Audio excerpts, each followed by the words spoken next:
El reflujo gastroesofágico es una enfermedad bastante frecuente, es una enfermedad que afecta a un porcentaje bastante amplio de la población y consiste simplemente en el paso de contenido del estómago al esófago. El síntoma principal, el paciente lo manifiesta habitualmente como acidez, como ardor, ¿no? Como algo que le sube para arriba y le quema, ¿no? Aunque realmente el reflujo no necesariamente siempre tiene que ser ácido, ¿no? Hay otros tipos de reflujo, pero el más frecuente sí es verdad que es el ácido, puesto que el contenido del estómago tiene un pH bastante bajito.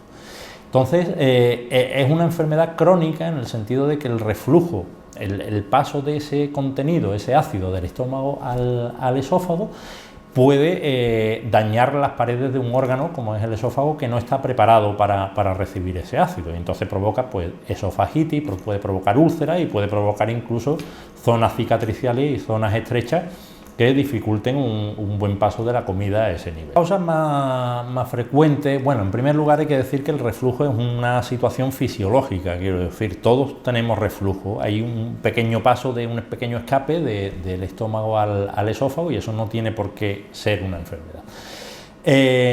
Cuando se cronifica, cuando hay una intensidad bastante elevada, entonces sí tenemos un problema, y las causas más frecuentes pues pueden estar relacionadas con la alimentación.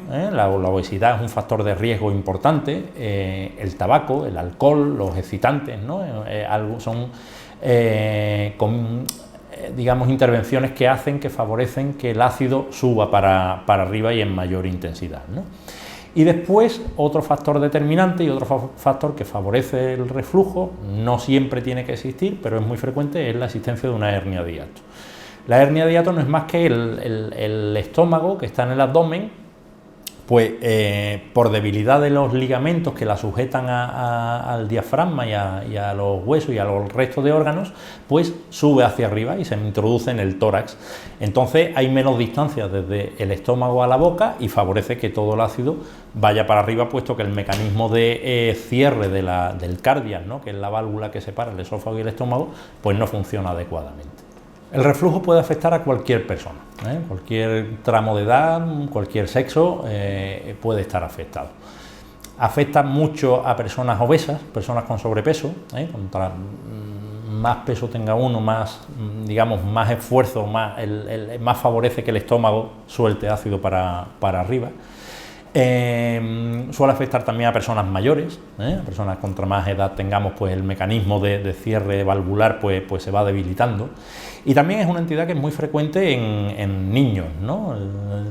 Es muy típico el bebé vomitador, el bebé que vomita todo lo que come y demás, muchas veces está relacionado con un reflujo. Sí es verdad que este tipo de reflujo en bebés no tiene mucho que ver con los adultos, es un reflujo fisiológico que se va solucionando con el paso del tiempo, pero si dura tiempo y es intenso, pues habría que estudiarlo. La prevención es complicada, Sí es verdad que cuando existe un reflujo bien formado, pues evidentemente el no fumar, no beber, las comidas con moderación y perder peso son los pilares fundamentales para, digamos, evitar que haya un reflujo de mayor intensidad y que ese ácido provoque más daño, pero prevenirla como tal es complicado.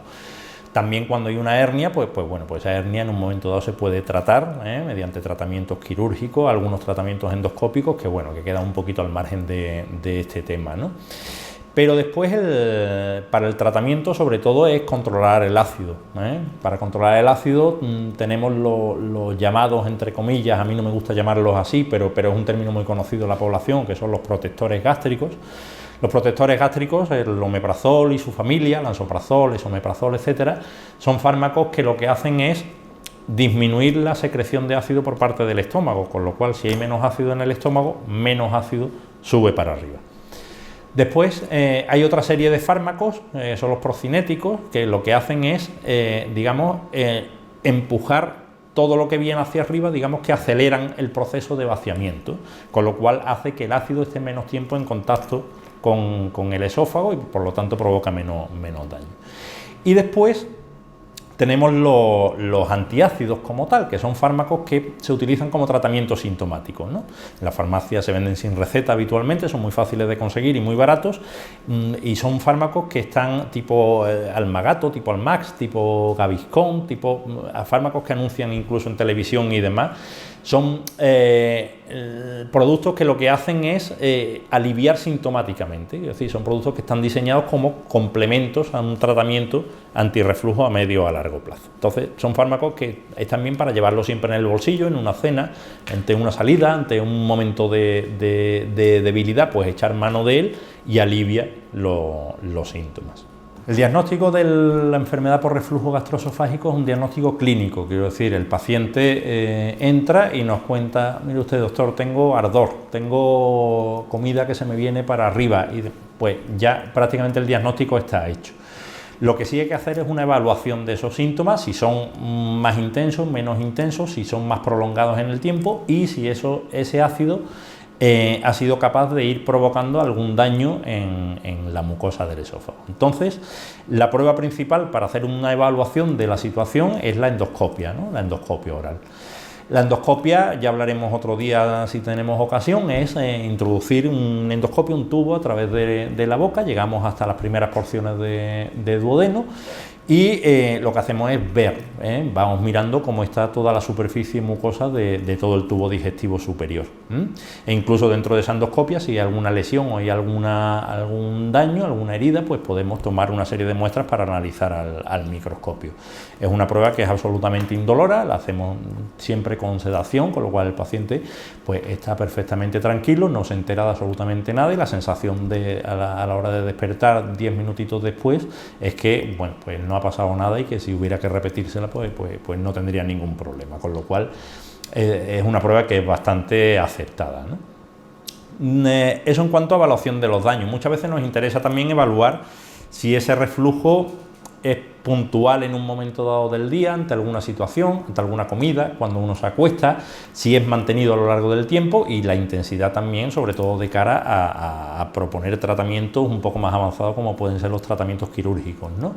Y esa prueba es la pHimetría de 24 horas, ¿no? La pHimetría es a través de una sondita nasogástrica, una sondita que metemos a través de la nariz, pues se hace un registro parecido a lo que hacen los cardiólogos con el Holter, pues un registro de 24 horas de ver qué es lo que pasa un día normal en la vida de esa persona con respecto al paso de ácido del estómago al esófago. Eso al final se analiza, se vuelca en el ordenador y nos da una serie de cifras que nos dice, primero, los periodos de reflujo que ha habido, segundo, la intensidad de ese reflujo, con lo cual podemos orientar y optimizar el tratamiento hacia esa persona concreta, ¿no? Esa pHimetría hay opción también de hacerla sin sonda, a través de la misma endoscopia dejamos colocado un sensor adherido a las paredes del esófago que lo que hace es, bueno, la misma monitorización, pero el paciente no lleva una sonda puesta, ¿no? Ese dispositivo a los pocos días, 3, 4, 5 días, se desprende por sí solo, se cae y se excreta con las heces sin mayor problema, ¿eh? Con eso pues sería para hacer una evaluación concreta, sobre todo porque la enfermedad por reflujo gastroesofágico es absolutamente diferente de persona a persona. No hay dos personas que tengan la misma entidad, que tengan la misma intensidad de los síntomas y que tengan el mismo manejo de cara al futuro. La enfermedad por reflujo gastroesofágico es una enfermedad crónica, es decir, ese reflujo, mientras no se palie, mientras no se atenúe, es algo que está ahí mantenido y que está haciendo daño continuamente. Como es evidente, cualquier enfermedad crónica al final puede acabar degenerando. Entonces, cuando la enfermedad por reflujo gastroesofágico va provocando quemaduras en ese esófago, si se cronifica, produce lo que llamamos un esófago de Barrett. Un esófago de Barrett es que el esófago se defiende del ácido que le sube del estómago, convirtiéndose en un órgano que está preparado para recibir ese ácido, como es el intestino delgado. Entonces, cambian las células del esófago, se cambian por células del intestino delgado, que están mucho más preparadas. Entonces, Ese cambio por sí, pues bueno, pues es un mecanismo de defensa, pero si ese mecanismo se perpetúa y sigue aumentando, esas células, al no estar en un sitio que es el que le corresponde estar por anatomía normal, pueden acabar cambiando, mutando y degenerando. Entonces, es un factor de riesgo el esófago de Barrett para desarrollar cáncer de esófago en el futuro. Cuando diagnosticamos a una persona no de reflujo como tal, sino un esófago de Barrett, periódicamente tenemos que hacerle endoscopias de control para tomarle muestras y tomarle biopsias para ir analizando al microscopio, porque la tasa de degeneración es poca, afortunadamente, pero existe, y entonces tenemos que estar vigilando.